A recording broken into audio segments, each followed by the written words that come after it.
तो फिल्म की शुरुआत ही एक शार्प शूटर ड्रासा से होती है, जो स्नाइपर ये काफी टाइम से अपने शिकार के इंतजार में थी और जैसे ही उसका टारगेट सामने आया वो एक ही गोली से उसे मार गिराती है और बाद में जिस बुलेट से उसने अपने टारगेट को मारा था उसी बुलेट का शल अपने पास संभाल लेते हैं और यहीं से सीन शिफ्ट हो जाते हैं लेवाई की तरफ। पता चला है कि वो भी एक शार्प शूटर है और आर्मी का सोल्जर भी रह चुका है। इस टाइम उसे एक फैसिलिटी में मिस बार्थो बुलाती हैं, जो किसी सीक्रेट मिशन के लिए काम करती है। लिवाई के सामने लिवाई की रिपोर्ट चेक करते हुए वो लिवाई से काफी इम्प्रेस नजर आ रही थी, क्योंकि लिवाई ने 200 से भी ज्यादा किल अपनी एक ही शूट से पॉसिबल बनाए थे। यानी उसने 200 से ज्यादा मर्डर किए थे अपनी स्नाइपर की हेल्प से। उसका निशाना बहुत अच्छा था।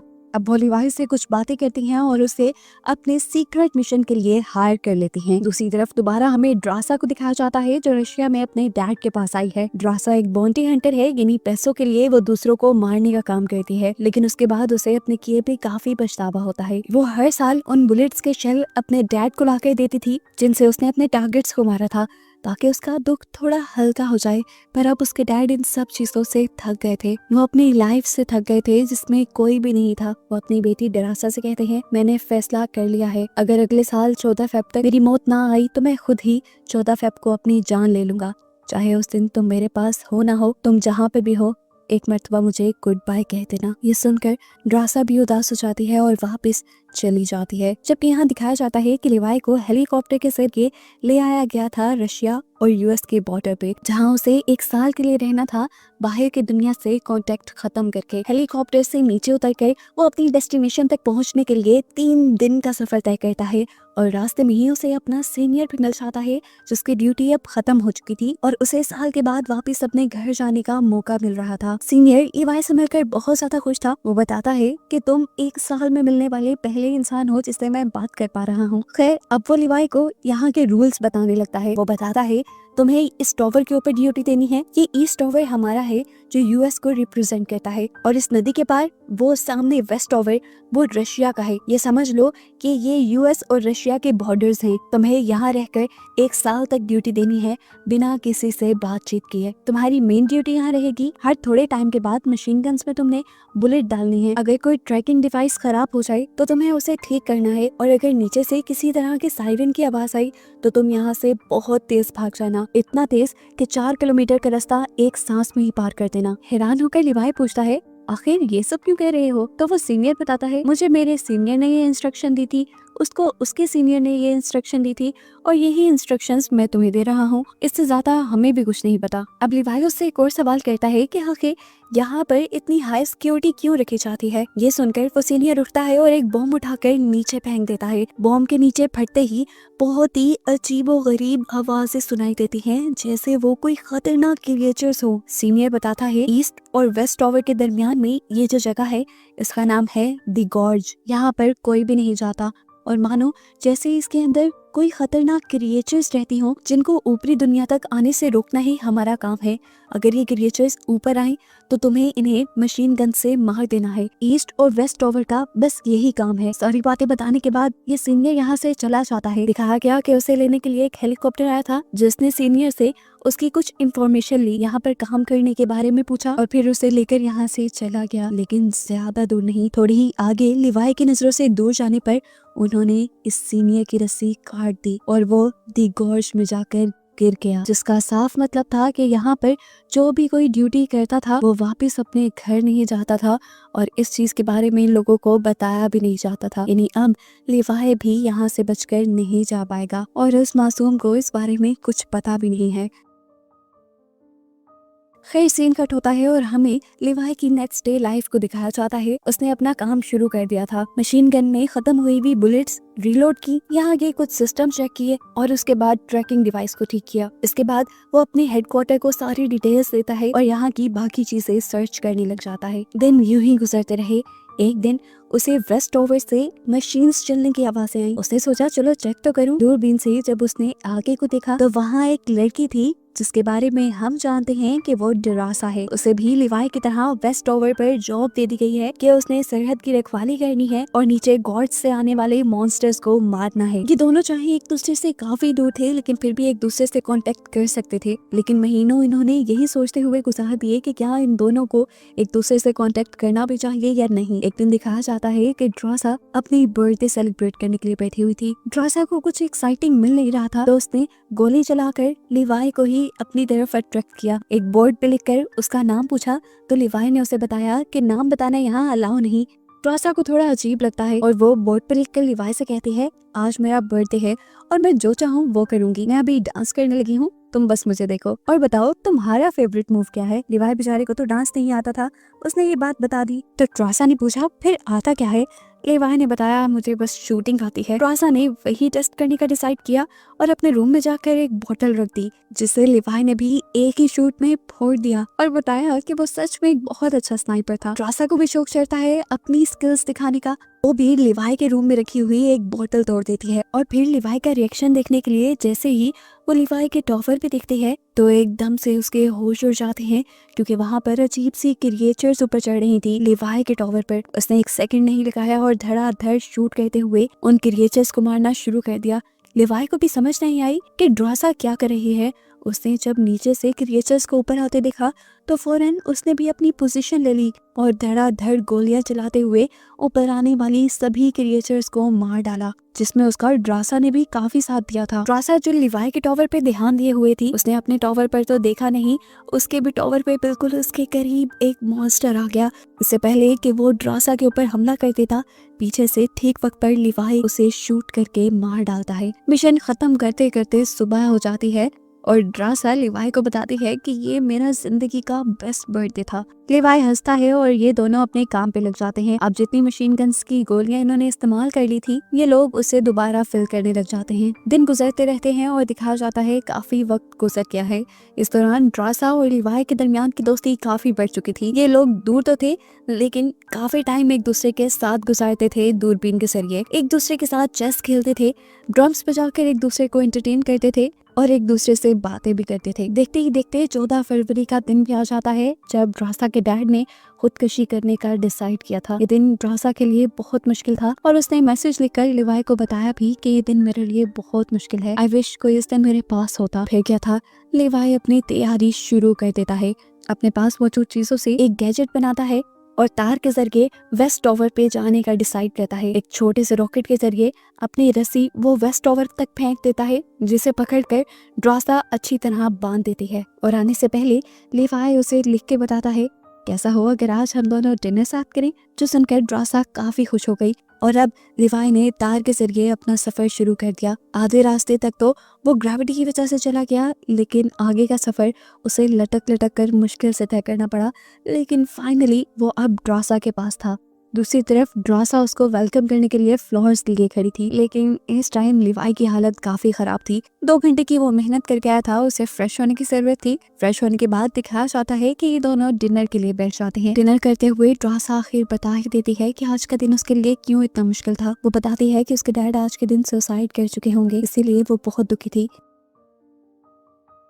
ड्रासा का ध्यान भटकाने के लिए लिवाई उसे अपनी बैकग्राउंड स्टोरी बताने लगता है कि उसके डैड, ग्रैंडपा सारे ही सोल्जर्स थे। बातें करते हुए ये लोग डांस करना शुरू कर देते हैं और काफी टाइम एक साथ गुजारते हैं। लिवाई ने रात यहीं गुजारी और सुबह होने पर वापस जाने के लिए अपनी तार से लटक गया, लेकिन गलती से ये तार उसके टॉवर वाले माइन से टकरा गई और बम ब्लास्ट होने की वजह से वो तार टूट गई और लिवाई जाकर सीधा दी गॉर्ज में गिर गया। लिवाई की जान बचाने के लिए ड्रासा भी कुछ पैराशूट्स और गन लेकर दी गॉर्ज के अंदर जंप कर देती है, जो पानी से भरा था। इस पानी के अंदर अजीब येलो लाइट थी और हर जगह अजीबो गरीब चीजें थी। इस टाइम लिवाई एक दरख्त से उल्टा लटका हुआ था और उसके ऊपर काफी सारे पाँव वाला एक बड़ा सा क्रिएचर हमला करने के लिए आ जाता है, जिसे लिवाई अपनी गन से शूट करके मार तो देता है, लेकिन इस सब में दरख्त की वो शाख भी टूट जाती है जिसके साथ वो लटका हुआ था।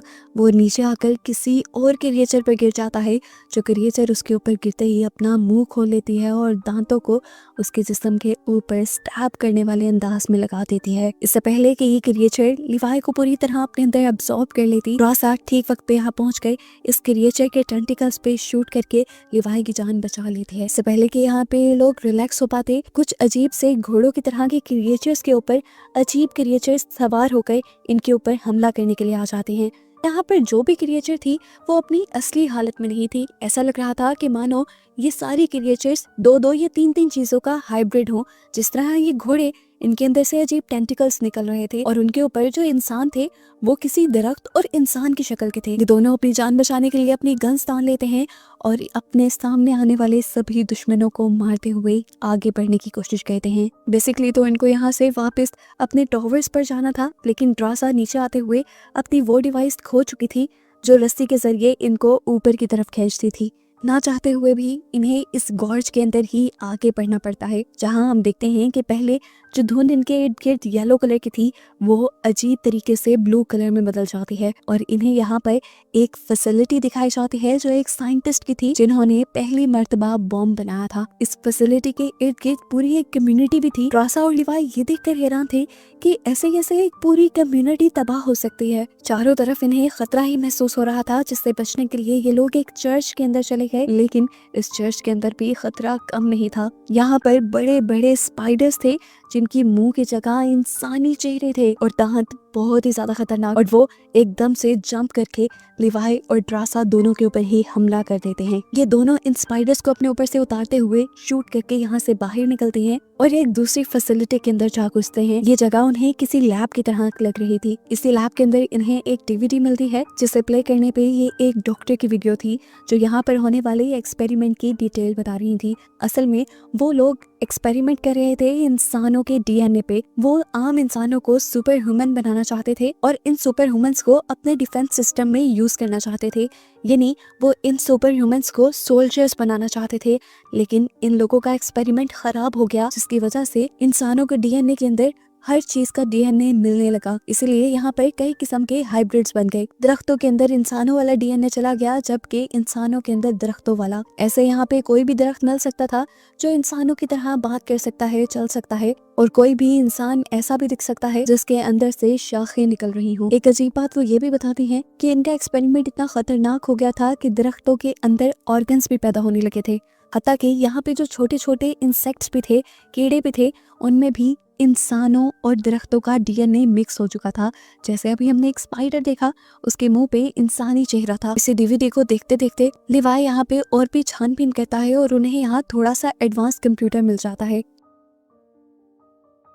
इस कंप्यूटर को चलाने पर लिवाई के सामने और भी ज्यादा राज खुल जाते हैं। एक सीक्रेट कंपनी के बारे में उसे पता चलता है जो इंसानों को सुपर ह्यूमन बनाने के साथ साथ और भी बहुत से खतरनाक एक्सपेरिमेंट्स कर रही थी। इन लोगों ने एक ऐसा मिसाइल भी बनाया था जिसे अगर कहीं पर टारगेट किया जाए तो वो अपने फटने के साथ अपने इर्द गिर्द रेडियस के 4 किलोमीटर एरिया को तबाह कर सकते हैं। ये पढ़कर वो समझ गया था कि आखिर उसके सीनियर्स क्यों किसी सायरन के बजने पर उसे 4 किलोमीटर दूर तक भागने को कह रहे थे।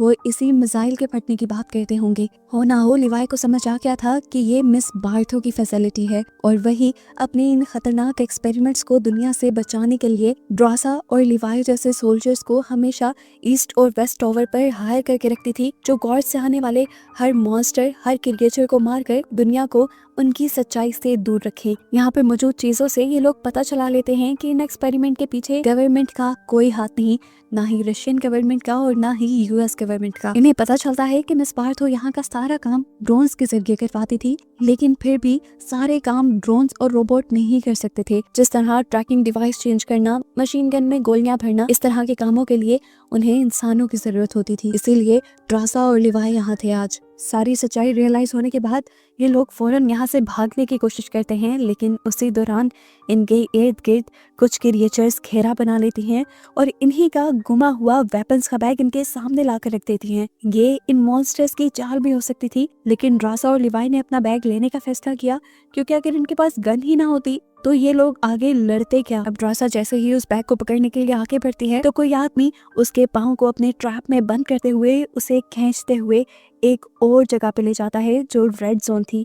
यहाँ पर हर जगह रेड कलर की धुंध फैली हुई थी और इससे अंदाजा लगा सकते हैं कि ये जगह पहले से ज्यादा खतरनाक है। लिवाई भी ड्रासा की मदद करने के लिए बढ़ा तो था, लेकिन उसे समझ नहीं आ रही थी कि ड्रासा मिलेगी कहाँ पर। यहाँ हम देखते हैं कि ड्रासा को इस दरख्त जैसी दिखने वाली क्रिएचर ने उल्टा लटका दिया था। ये एक साइंटिस्ट था जो पहले यही इसी फैसिलिटी में काम करता था और इसका नाम था बी शॉ ड्रासा को जख्मी करके उसका डीएनए चेक करता है और उसे पता चलता है कि ये लोग अभी नए ही इधर गिरे हैं, क्योंकि 5 दिन तक यहाँ रहने वाला इंसान ऐसे ही अजीबोगरीब हाइब्रिड क्रिएचर में बदल जाया करता था।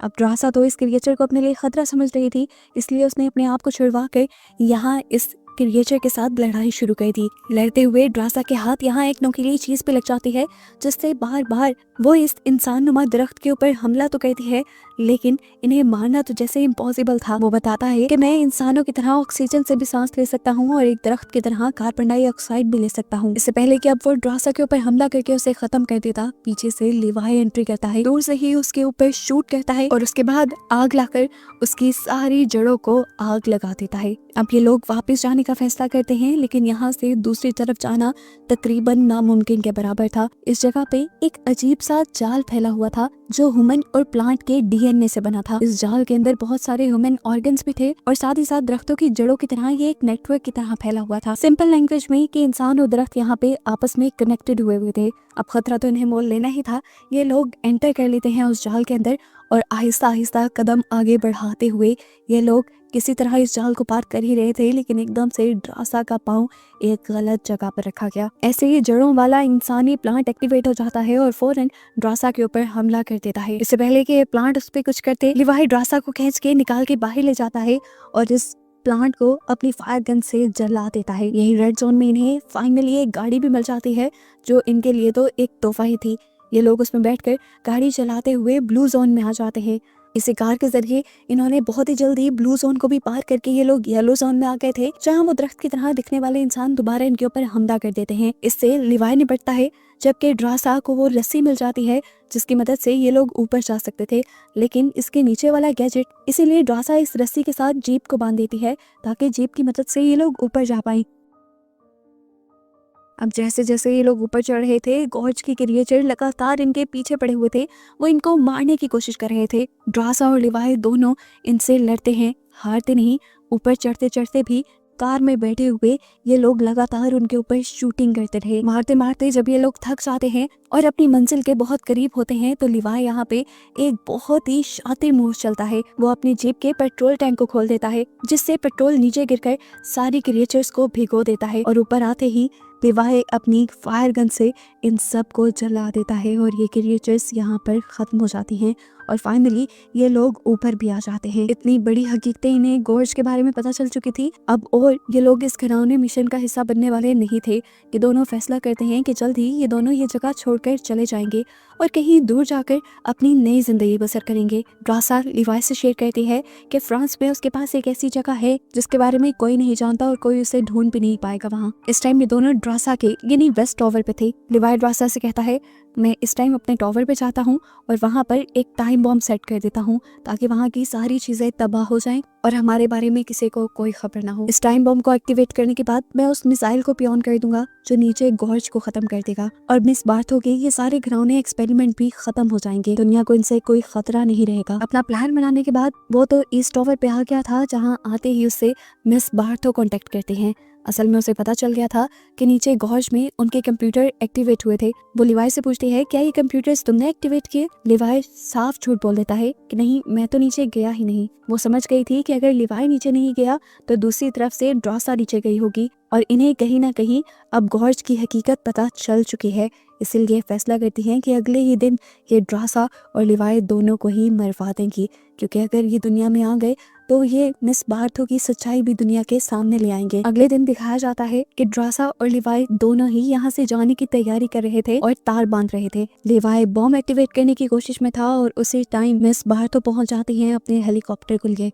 मिस बार्थो को देखते ही लिवाई समझ गया कि वो जरूर उसे मारने के लिए आई है, इसीलिए वो फौरन यहाँ से भाग जाता है और मिस बार्थो के लोग उसके पीछे पड़ जाते हैं। लोग क्या, उसके ड्रोन्स, हेलीकॉप्टर्स, सब के सब अब लिवाई के पीछे थे। लिवाई जानता था कि उसे ये सब तबाह करके ही आगे जाना है, इसीलिए वो अपनी स्पीड कम करता है और अपनी लाइफ का एक बहुत बड़ा शॉट मारता है, कई किलोमीटर दूर का। उसने अपनी उस डिवाइस को शूट कर दिया था जो नीचे मिसाइल के साथ कनेक्टेड थी। इस मशीन को शूट करते ही नीचे कुछ ही सेकंड में वो मिसाइल फट जाता।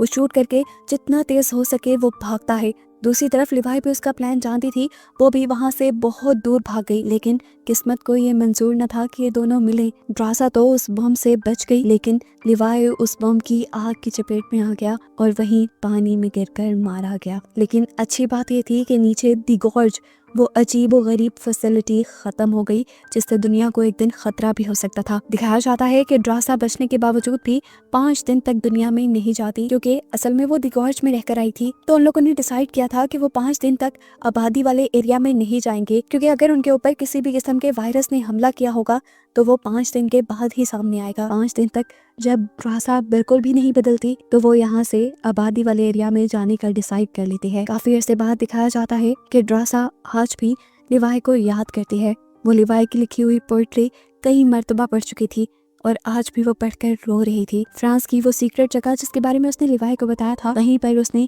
एक वेट्रेस की जॉब भी शुरू कर ली थी। एक दिन जॉब करते हुए सरप्राइजिंगली लिवाई उसके सामने आ जाता है। जिस तरह से ये लोग अपने टॉवर्स से एक दूसरे से बातें करते थे लिख लिख कर, लिवाई लिख कर उससे पूछता है क्या मुझे रैपिड पाई मिलेगी जो उन्होंने लास्ट टाइम एक साथ डिनर करते हुए खाई थी। ये देखकर ट्रासा की खुशी की इंतहा नहीं रहती और वो एक्साइटमेंट में जाकर लिवाई को गले लगा देती है। और इन लोगों के इस सरप्राइज और अच्छे रियूनियन के साथ ये मूवी यहीं खत्म हो जाती है।